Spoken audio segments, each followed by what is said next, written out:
Welcome to In Early, the crypto podcast, where I speak to those at the forefront of the digital asset space, telling real-life stories, discussing the growth and growing pains of the industry, and exploring how blockchain technology has made an impact on people's lives. My name is Matt Green, and I'm the blockchain litigation lead at Shoesmiths.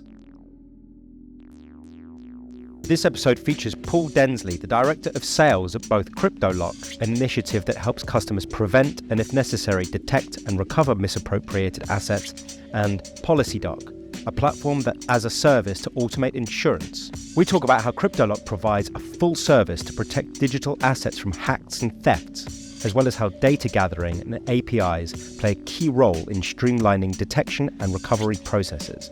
We also consider the insurance market and PolicyDoc's role in automating workflows that traditionally cause delays in the claims process. So we welcome today Paul. Welcome. This is episode 13.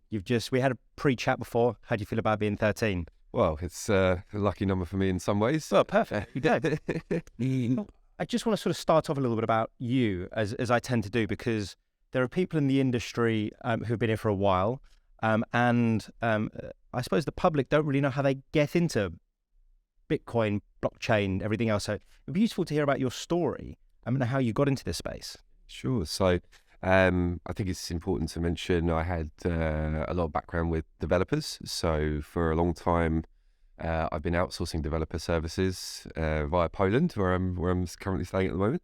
But yeah, I actually got referred into the industry to the company CoinFirm, who we'll get into in a moment, by a former manager, because I had a knack of selling very complicated SaaS services. Okay. And that's literally how I got thrown into it. But the first real touch I had with it, going back to the developer days, I had a group of French friends that actually wanted to build a crypto exchange back in 2014, 2013. And I didn't really know much about it then, right. But kind of wish I did now. To the level. But yeah, it was I'd say a bit more of a soft entry for me because I got the technology background. But yeah, then getting into the whole world of blockchain technology and everything else was a little bit hard to swallow at first. Yeah. But yeah, generally speaking, it just made sense to me in terms of the solutions that I was doing and how that applied to the industry. So if it's SaaS, right? I suppose because you're a salesman, right? That's cool. your. Yep. So on the basis that you're selling SaaS and that you ended up sort of in the world of blockchain, how did you teach yourself? Did you go through any formal? I was going to say formal training like you do it at uni, but I mean, how did you teach yourself about it? So yeah, a lot of it was really just being quite watchful, I think. That's a nice term. Watchful. It was, yeah. I worked with some really intelligent minds. Obviously, I feel quite lucky for that opportunity that I had. But yeah, just really grasping, sort of how they come to the conclusions that they come to and shown how they do that. Obviously, not understanding everything technically along the way.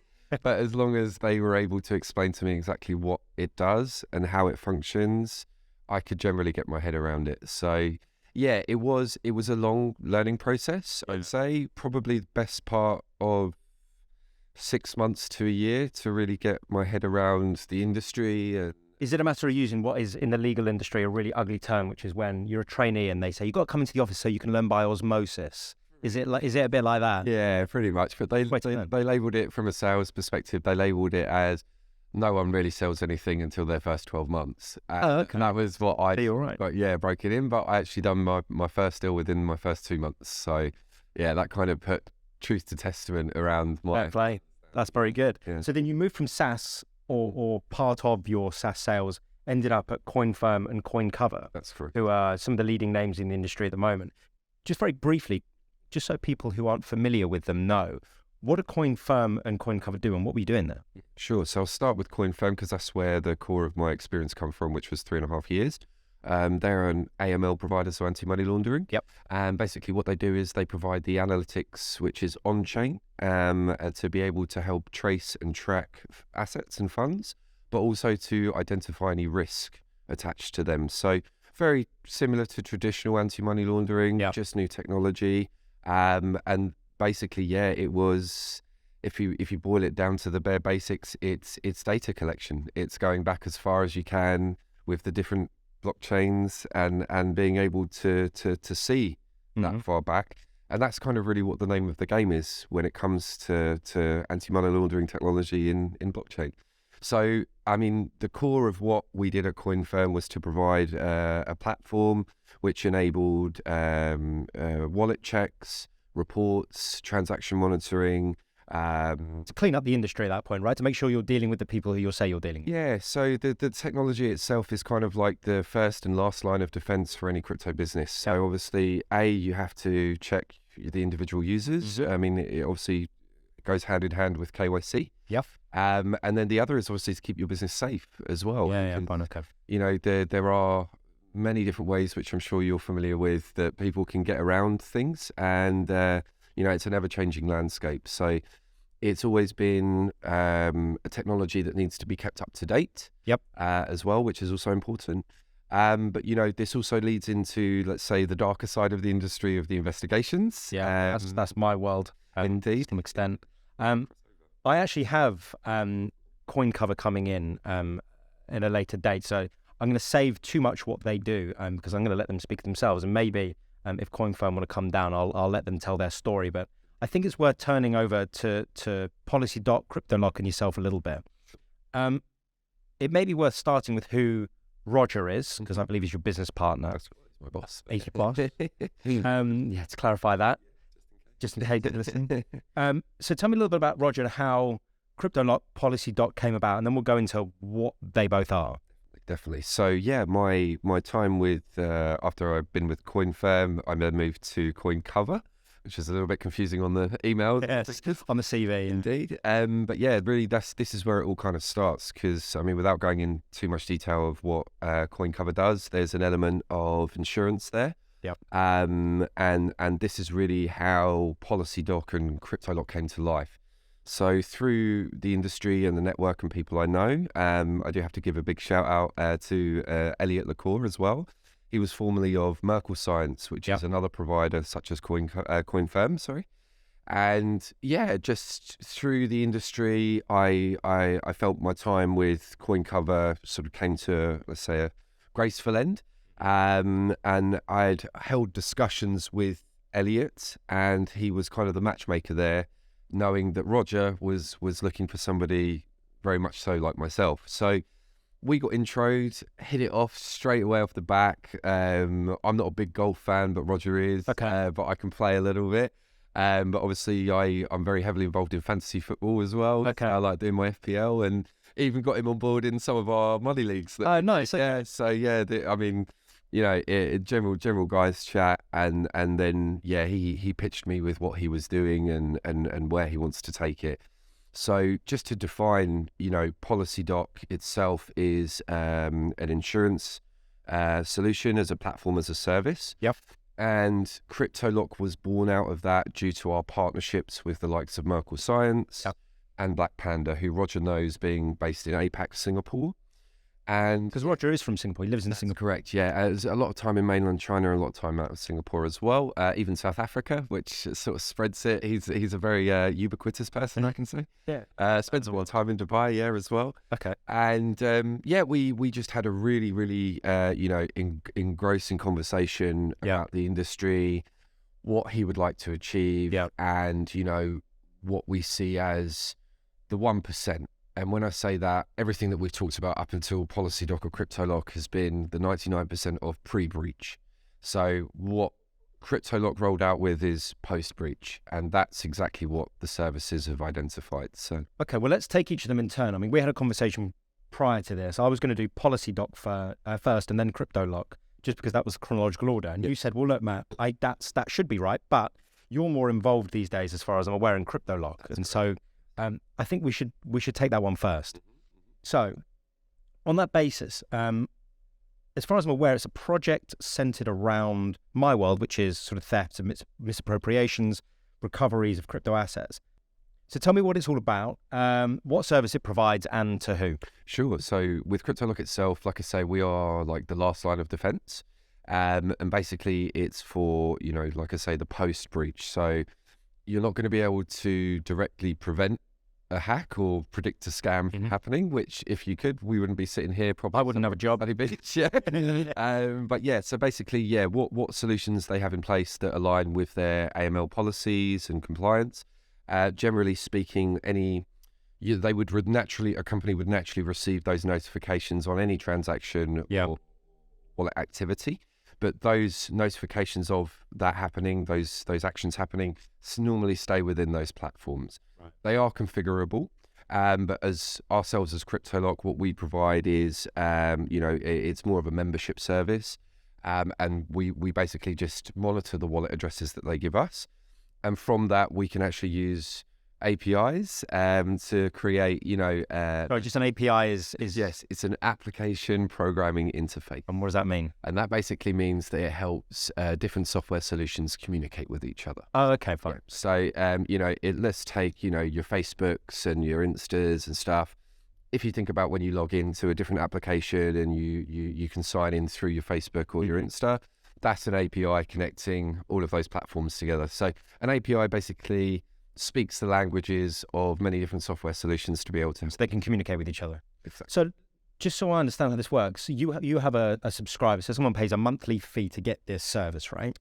And then if they are about to transact with someone, they give you the relevant address, and then you create a sort of monitoring service or sort of a warning service that can be delivered as a text or an email. Is that roughly how it works? Much, yeah, to the degree. And it's and you just need the wallet address, right? Yeah, that's all you need. We need to take for that side of the business is what we make it as low touch as possible. Okay. Because we know how complex, time consuming, costs that are involved in all of this, which we'll get into in a little bit more detail, but yeah, it's really like I say, what you'll find with the solutions out there in the industry at the moment, 99% of it is focused on pre-breach, which is obviously very, very important. You need to have all of that evidence there, and you need to be able to understand how to access that and to present that in understandable terms.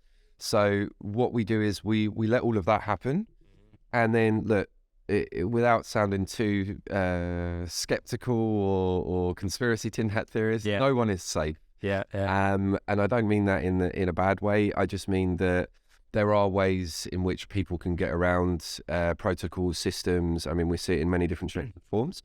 So, I think putting ourselves out there as that 1% of post breach gives us the last line of defense sort of label. But also what that reflects for as a business, because, in the industry, if you do get hacked or you do suffer some kind of internal collusion, funds go missing, you're pretty much dead in the water in terms of reputation and what that means for your users. So this is what we sort of, I wouldn't like to say use scare tactics for, but it's what we like to paint the picture of, to understand of what that means and what that can mean on the flip side for your brand, the security, and just giving that peace of mind to your users and institutional investors. Yeah, I mean, I understand I'm going to use an ugly term, a sales pitch. I understand why it's useful, but what does it look like sort of day to day? So I might be a subscriber, and I say, Paul, I'm about to transact with this address.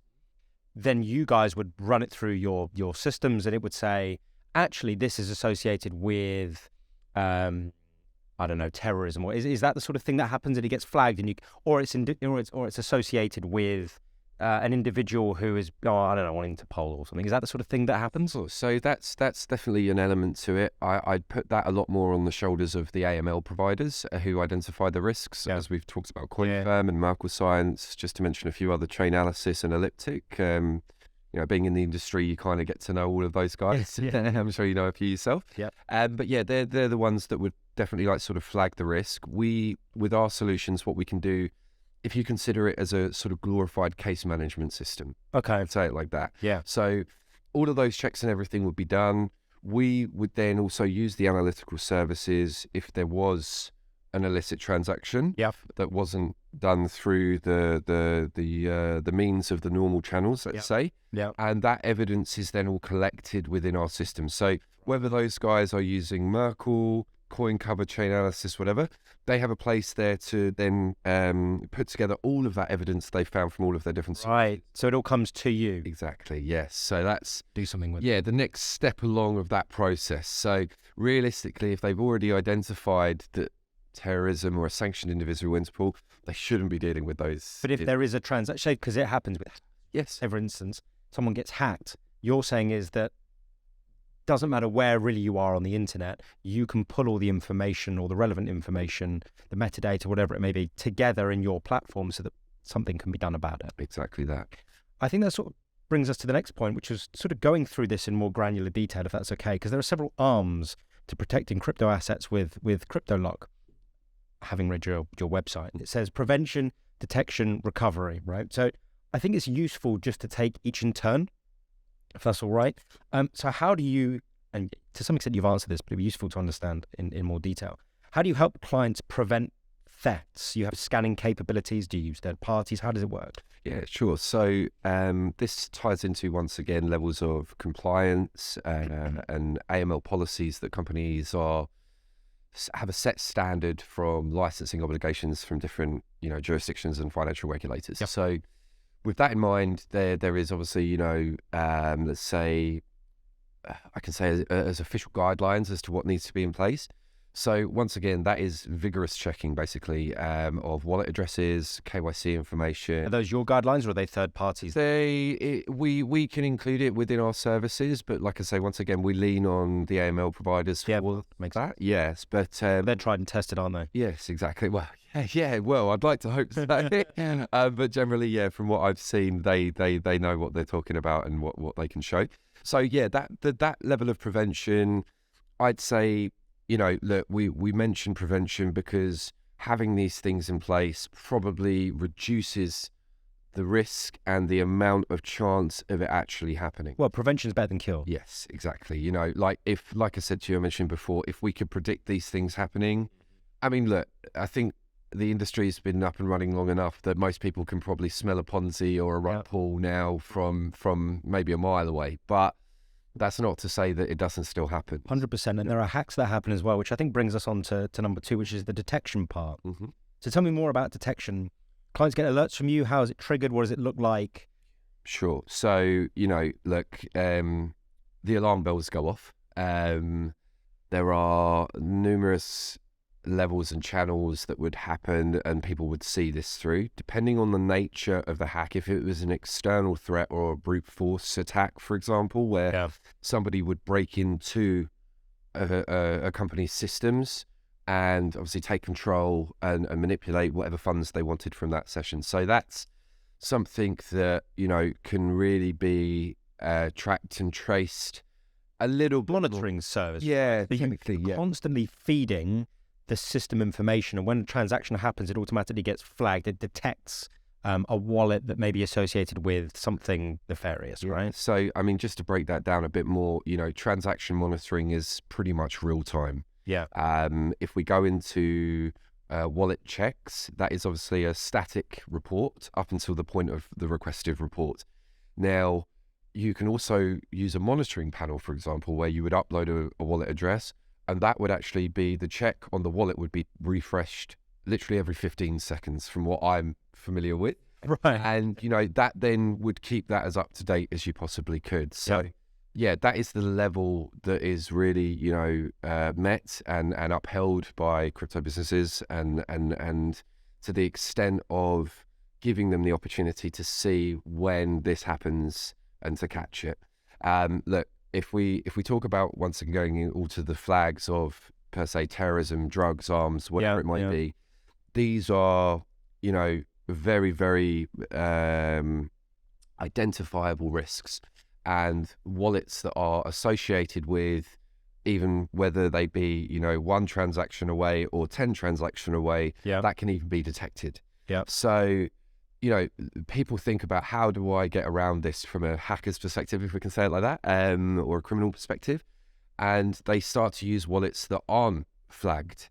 And this is where it becomes a bit of a, let's say, cat and mouse game. Exactly the phrase cat and mouse, because, and just to sort of come in there for people who don't necessarily follow this in the same world that Paul and I do, companies are able to identify specific addresses by clustering them. So it may be that one address is identified as receiving sort of criminal funds for whatever reason, and that they fall into a pattern of other addresses that receive money from similar sources. They're clustered together, to use an industry phrase, to ensure that those clusters are flagged, so that when people transact with them, they are flagged, red alert. We know that this whole body of addresses is associated with something criminal. Yeah, I think I probably should have gone with blacklist. Blacklist.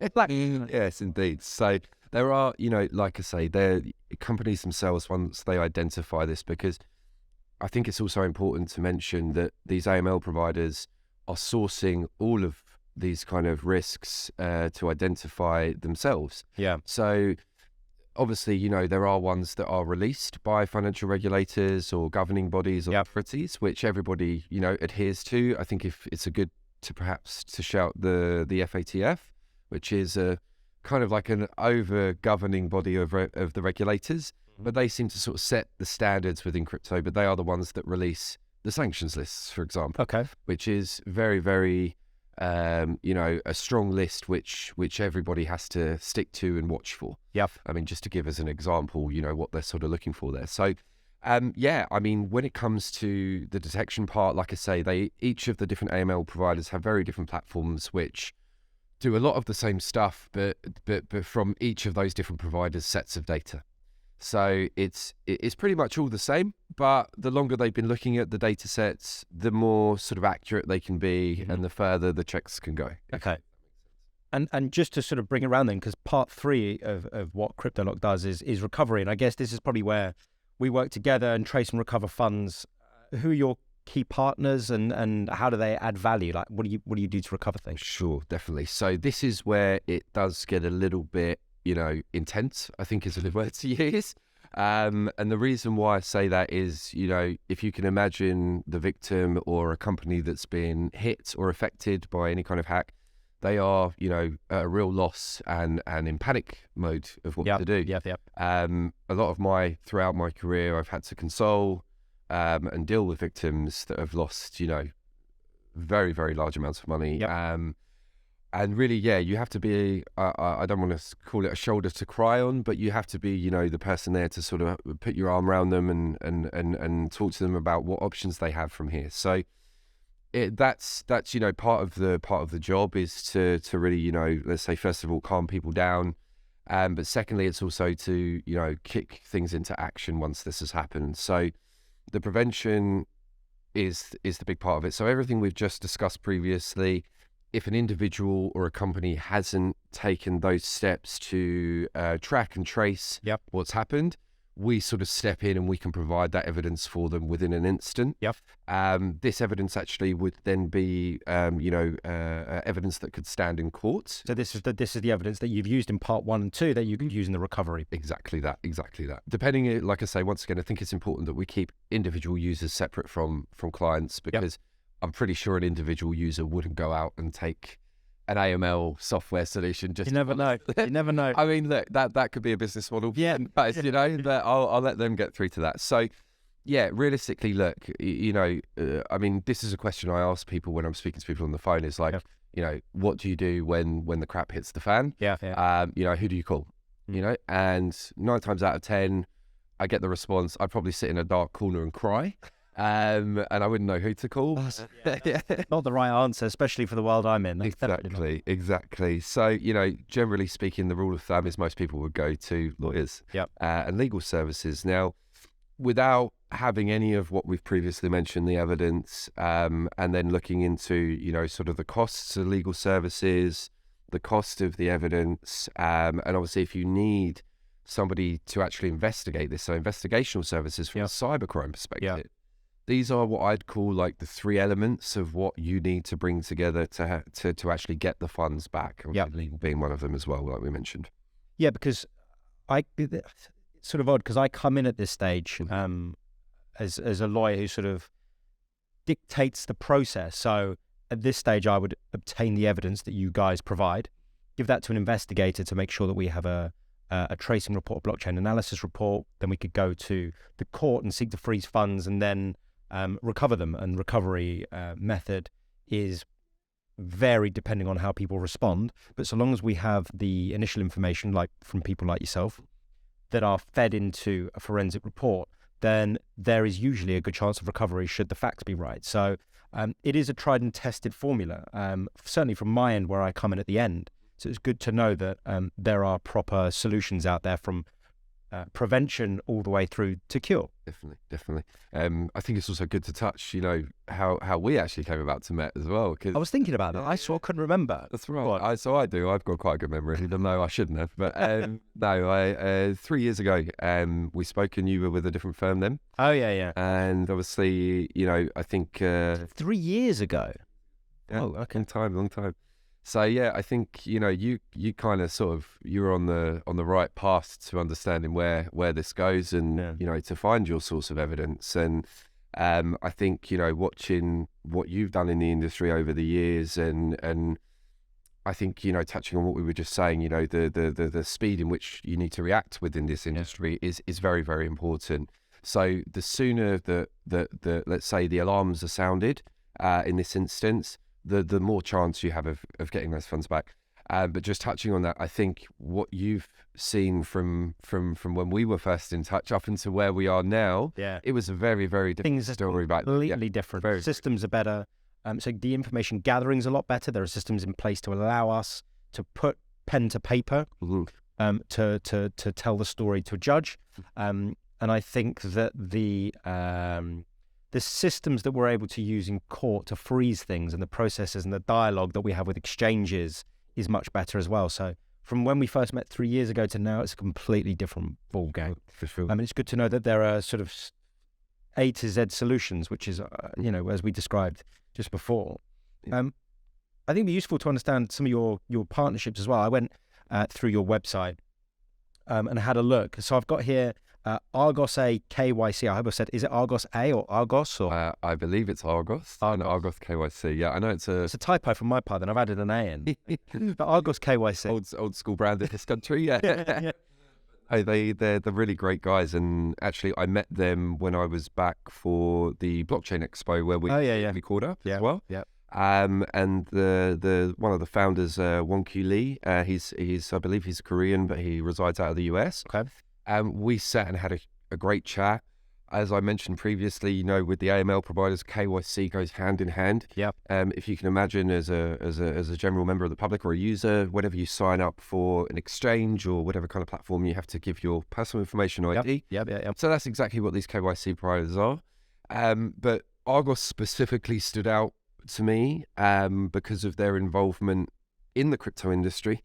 And the solutions that they have is not just your typical KYC. So without blowing people's minds up too much from a regulatory perspective, there is one coming inevitably. I think I can't give you a date or time, but it's actually called the travel rule. And just to put that in perspective, that is basically just for regulators to understand who's transferring who to what, whether that be via unhosted wallets or not. But basically, it's to create an external record of the transfers of just basically understanding who's sending who to what. So that involves a very, very large amount of KYC. Well, that's beyond normal KYC. Of course, yeah, and communication between the providers. And Argos actually have solutions that are tailored to the travel rule solution, which in my opinion is going to be a big... So they future-proof themselves? Pretty much, yeah, right. Pretty much.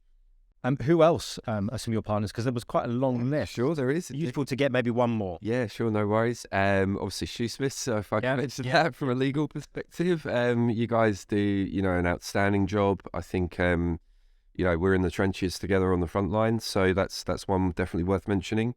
From the development side, there's another company that I work and have worked with in the industry for years called Crypto APIs. And they work on a lot of projects, once again, going into the API world. But they help build out a lot of crypto projects, and some have been very successful over the year. They've also just separated their custodial services called Voltity, which is now like a Fireblocks or a BitGo or a Copper. But maybe not as, let's say, as big and well known as... Yeah, but they're more institutional, aren't they, those? Exactly, yeah. So, from that side. So yeah, I've used my network that I've built over the years to partner with some people. We have people that work on a referral basis for us as well. But generally speaking, yeah, we work very closely with our partners to on the referral side. I think anybody who's been in this industry knows, general rule of thumb is if you work with somebody and they do a good job for you, you're going to go back to them, kind of like any trade. But in this industry, I feel it's much more community based. And like I say, yeah, it's probably not had the best individuals that have surfaced over the last year or so. Yeah, what do I say to people when I talk about it? I say I've had to kiss a lot of frogs to find some good people. That's probably the nice way to put it. Right? Yeah, very, very true. So just turning to CryptoLock and the value it adds. Say, for instance, it wasn't there. What would the normal process be? Sure. So this is really, where I take off my sales hat and turn consultant, which I'm not going to lie, I get my arm twisted into, every couple of days at this rate. So yeah, basically, look, I'll walk you down the path of a victim or a company that's been affected by a hack. Yep. Now, as we mentioned in the question, we said around, I asked people, what would you do in that event? And I normally get, a similar answer. So yeah, realistically, look, I can tell you straight away, if you don't have any of these solutions that we've talked about in place to get you forensical evidence, this all depends on the complexity of a case as well, but we break it into three services basically. So the forensical evidence, in which we're talking about the on-chain evidence to see, track and trace the assets and to prove that in court. Yep. If you don't have a provider or access to that yourself, minimum you're probably looking anywhere between 10 and 15,000. I'll go with dollars, just to put a cap on it. Yep. To have that evidence. Now, next step, what are you going to do with that evidence? Unless you're a lawyer yourself, you're not just going to go and bang on the door of a court or an exchange where you've traced the funds to. So realistically, if it's a bit more of a clear-cut case, stage 2 would then just be bringing in legal help, and I don't need to talk about what your kind of retainers are or what the retainers are out in the industry, but I can tell you from clients that I've dealt with, the quotes range from anywhere from 100,000 up to 175,000 just to look at the case alone. And this is something, where you really start to get stung. So I'll be honest, if you haven't been hacked for less than 5 million, you're going to have to spend close to $250,000 or $500,000 just to go after that. So that's legal. Realistically, legal will leave at stage 3 as well. But let's just say it's a complex case and you need an investigation arm, a cyber forensic firm. They probably start a case off for you, if you're lucky, 30 to 50,000, and depending on what's needed more. So if we cap that off, forensical insurance 10 to 15. Investigation services 30 to 50, legal retainers 100, 150. We're getting over 300,000. Yep. Yeah. So, like I say, the value that CryptoLock brings, we can do that in either from a individual perspective on a monthly basis or a yearly cover protection for a business, where we create that membership which incorporates all of those 3 services for a very, very affordable fee. So the idea is people pay the subscription, they don't have to deal with all of those costs individually because it's all wrapped up in the service that you provide. Spot on. Before we turn to policy, Doc, I just want to talk to you about the insurance report for 2023 for Q2.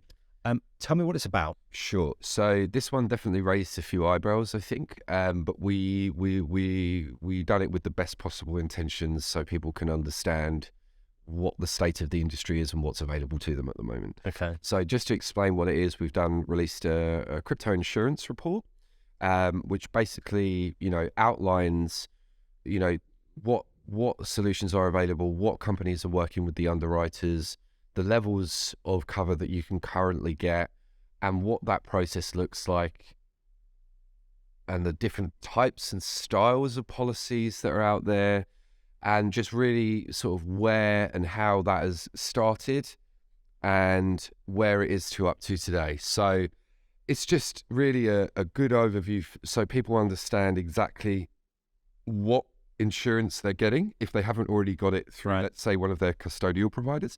I think this is probably one of the most touching topics of the report. a lot of people believe that they are already insured via the services that they already have, which may not actually be, Is that what you said? It raised a lot of eyebrows. a little bit to the degree, because I think that people must understand that different policies cover different types of risk. Yep. And if we look at it as from a policy perspective of typical insurance, if that policy is not in your name or your company's name, then technically you're not covered. So when we talk about the custodial providers, obviously they are the ones that are holding the funds. Yep. So the policies are in their names to cover what is under their custody. Now, I might have a business with a custodial provider. They may be my funds, Yep. but the custodial provider is the one that's actually holding them. So they are the ones that are responsible in the event of... Right, so they're the ones who have the right to exercise the contract under the insurance. Right, okay. So this report highlighted some of the potential issues, is that right? Yeah, just more, I wouldn't say issues. I would just say more, it gives awareness to understand what these policies actually cover and what you are covered for as a business or an individual, because that's something very, very different. Why was that under the banner of CryptoLock rather than PolicyDoc, which we'll come on to in a minute? Because that's more insurance, isn't it? To a degree, yes. And I think what's important to mention here is, the involvement that PolicyDoc has within the insurance world. I'm talking, the type of clients that we work with, travelers, the core team comes from Marsh itself. Yeah. I've spoke with the likes of Aon, Zurich, and so on and so forth, in and around, sort of what their policies look like. I even know, which underwriters are working with which custodial providers, going back to the topic we just touched on. Yeah. But yeah, I think, look, it's more a case of we didn't want to come out and say we're insurers, because we're not. But we are SOC 2 certified, which we'll get into as well in a moment. Yep. And obviously, we also have other certifications such as ISO 20071, which once again don't want to bore people or sound like a robot. But this is all, very, very relevant regulatory obligations that are needed within the insurance world. And it's like good practice, isn't it? Best practices of how to run things. Exactly. So just going into that and what PolicyDoc does, they make that with their platform as a service. They make it a lot easier for insurers to be able to A, create policies, and B, handle claims. So that's where that comes from. Yeah, I mean, you've segued into it in any event, into PolicyDoc, but PolicyDoc seems, to my mind at least, to be an insurance service. So in that respect, what does it do? I mean, it says platform as a service. Are your clients insurers? What's it all about in a nutshell? Yes. So for PolicyDoc, the ideal clients and who we have are insurers, MGAs, and brokers. Okay. And the main goal of what the platform as a service is to achieve is to help those type of companies to deliver their products and policies to the market 10x, 50x, 100 times quicker. So you're not necessarily creating new policies, but you're creating a way by which insurers can sell their policies or create policies themselves. Right. Okay. So it's a tool for insurers. Pretty much, yeah. Right. And I think a really good point to mention is that it's you don't need to be technical to be able to use the platform. So it's API, no code driven. Okay. Basically like drag and drop, if you can imagine it like that. And basically, a broker could get on and just literally, I want this part for the policy, so on and so forth, and put it all together.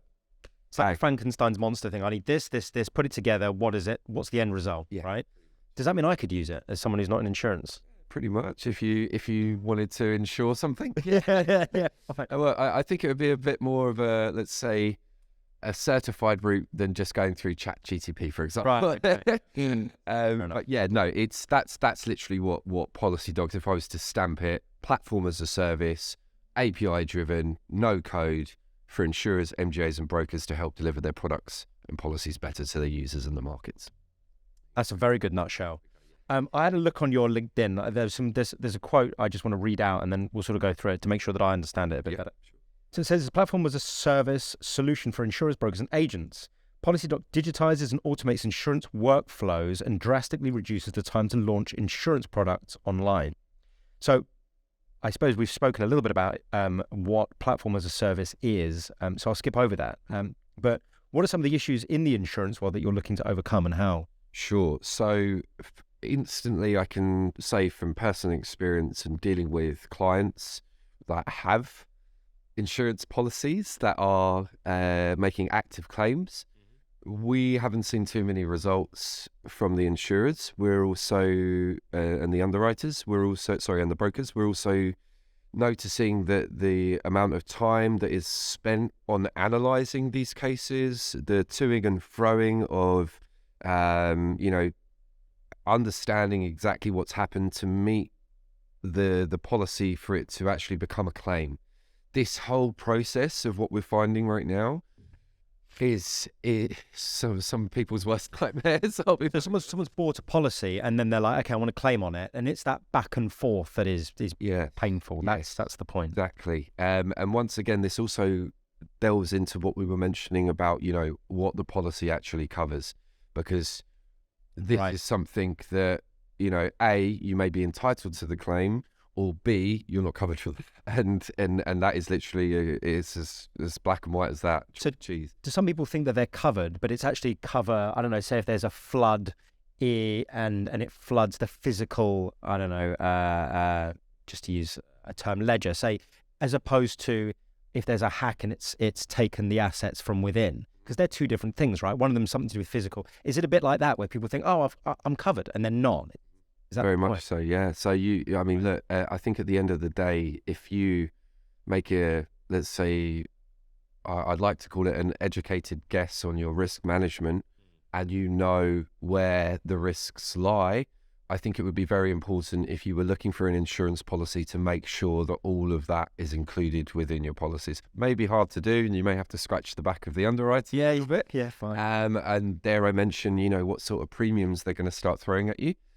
But realistically, look, we're in this day and age where I think it's imperative for any business, especially within the crypto industry, to have these, whether it be a policy, a solution, something in place. And this is why we're here today to discuss this. I think it's important. Well, just to let people know what's going on, because I don't work in insurance as a day-to-day, but I touch that world just because of making recoveries. And there's some friends of mine who said, I thought I was covered, but I wasn't really. I bought this policy and it was only for the physical destruction. It wasn't really for hacking or if the system went down. And you just think, people haven't really known what they've bought at all.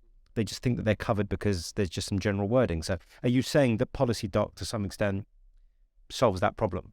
To a degree, yes, but more so for the insurers and the underwriters and the brokers. So what we want to be able to do with the shape we've taken via Policy Doc and via CryptoLock is to be able to actually help insurers with infrastructure to deliver what I consider to be fair and just policies for the industry, and whether that be on a B2B level or a B2C level for the users and everybody out there, really, because I think it's important. Okay. The other question I had was, in that quote that I read out from your LinkedIn, it talked about workflows, automates insurance workflows. Is that not something that's being done by insurers at the moment? Is it not automated, or is it all manual?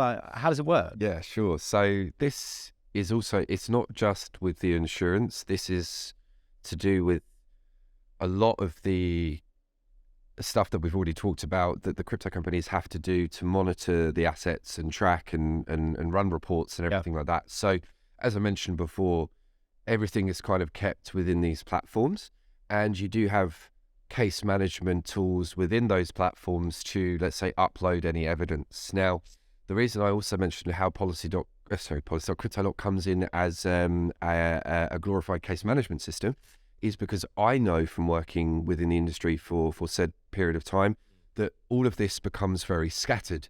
Even to use the example of SAR reports, which is suspicious activity reporting, which crypto businesses are obliged to do for their licensing. So if they find any funny business, like we were talking with the checks or the risks, they have to submit that all of the data and submit that to the financial regulators. Now, this whole process is very scattered. So the evidence is in one place, the KYC data is in another. so on and so forth. And you have to pull all of that together to build the case, which you're nodding at me like, because you build cases on a daily basis.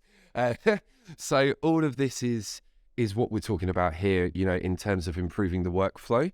We can create that where, those systems would communicate to each other via API, as we mentioned again.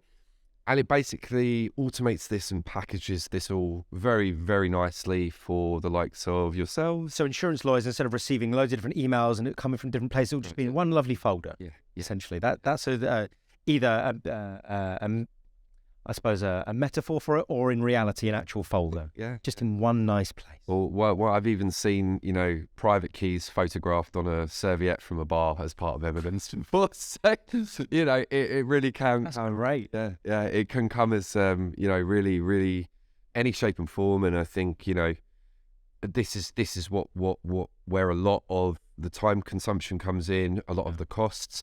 Because it's important to remember all of the people that are involved in this as well, so straight away you've got compliance teams, second to that, legal teams, thirdly to that, anybody who is, let's say, representing the company that works with the financial regulators, all of these people are involved. It works just the same way, and I think I really have to give a lot of respect to compliance officers that move from traditional finance into crypto, because they kind of had grasped what they're getting themselves into. But I think the risk is higher for them because within compliance, if you mess up, your reputation is out the window, and so is your job, And I really think that it's one of those areas where from a career perspective, the benefits are amazing. You learn a lot. I think this is the way that the industry is going, and it's just a case of we're trying to make those guys' lives easier, and obviously from your angle and your perspective, we want to make this as clear cut as possible, and this is the core of what the solution is there and designed to do is, and once again, go back to the point we make about if someone does get hacked, funds get stolen. Time is of the essence. Always. And this is the workflow that is involved in that. Yeah, okay. So that it speeds it all up, makes it easier for all parties. Exactly. I'm just going to move on a little bit. Mm-hmm. PolicyDoc is Singapore registered. Correct. And you, for a number of years, have been working out of Poland, which are obviously very different jurisdictions. So on that basis, is there any benefit to operating out of these places? Do we need to even worry about where people are working from anymore, especially in this industry?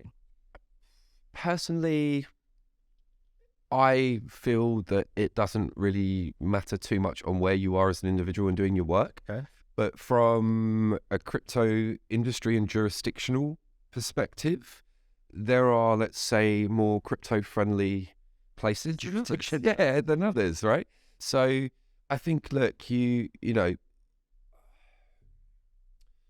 depending on your setup, how seriously you want to take this, and how quickly you want to get your business started, if we're looking at it from that angle. Yeah. I think it would be important to focus on a jurisdiction where crypto is widely accepted and the legal systems within the country are able to define what it is as an asset, something you're responsible for here in the UK. Yeah. But yeah, I mean, look, personally for me, from where I work remotely, Poland, it's actually where I live itself, the regulations have caught up. Poland's actually a pretty big hub right now for crypto. Okay. Singapore leading the way, well, they're always sort of in the news for doing a good job. I mean, to my understanding, the PolicyDoc's not an old company. It's relatively new.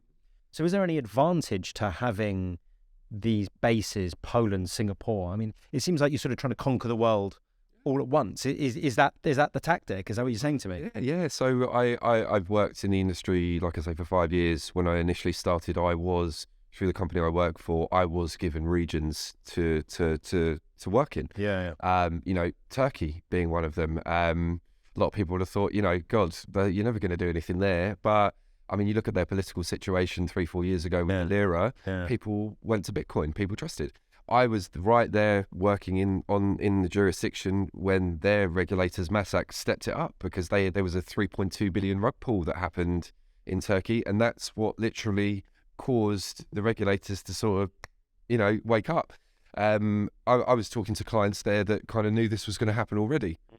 Talking about preempting it a little bit. These are the signs that perhaps people could pick up on, you know, when you see the signs when it comes to a rug pull or a Ponzi like we were talking. But yeah, jurisdictionally, look, crypto is global, and I think it breaks down those barriers of what is normally set with traditional finance and traditional currencies.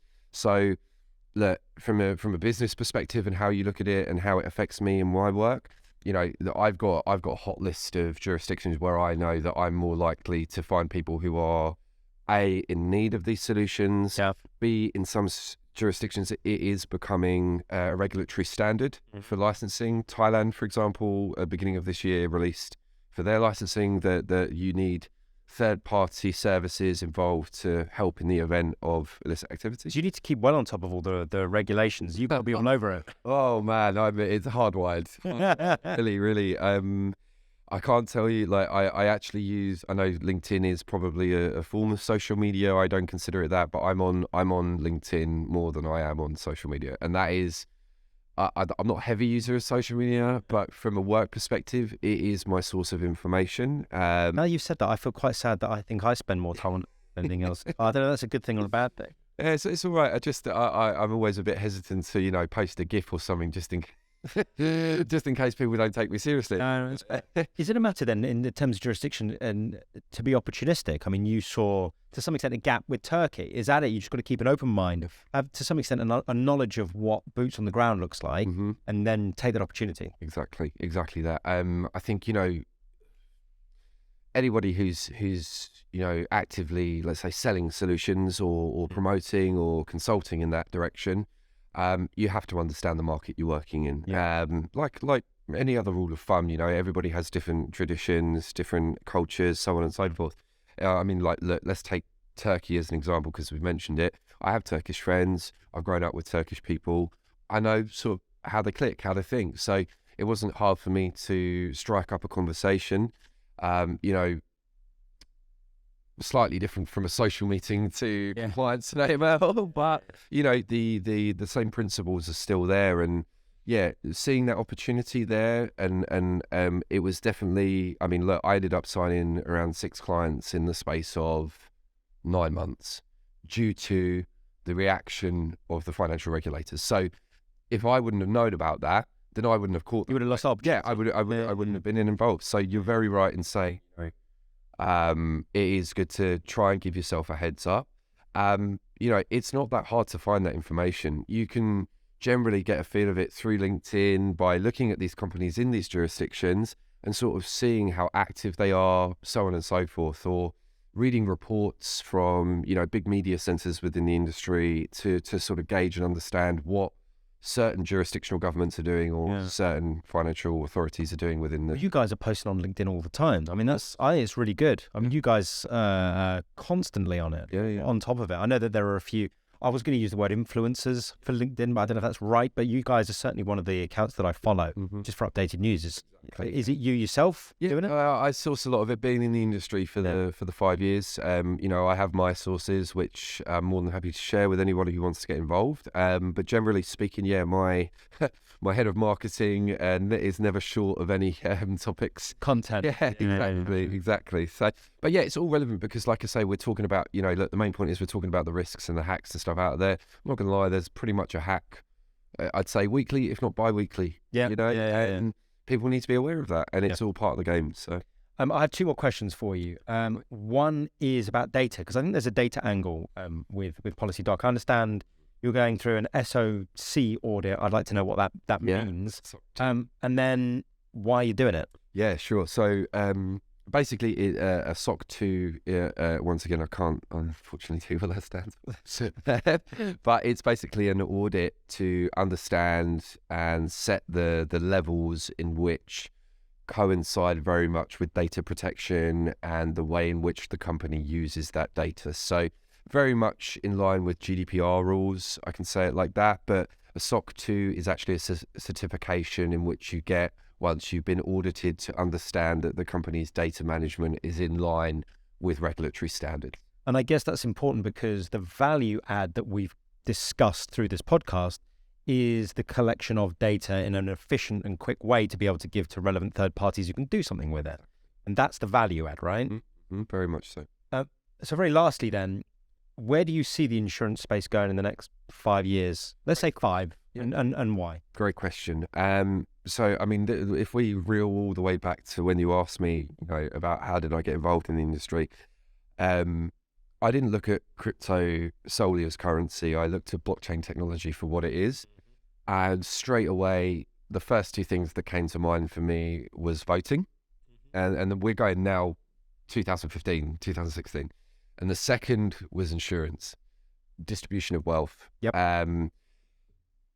I think about my mindset back then was, look, you've got these insurers all over the place. They make a very nice chunk of change from these policies, and everybody has to pay the same rate no matter where you are in the world. And, the levels of risks, some people experience higher premiums because the risks are higher. Yep. So my thought in understanding blockchain technology and how that could be, dished out fairly and so on and so forth, it gave me the concept of understanding, like from an insurer, you have crisis areas.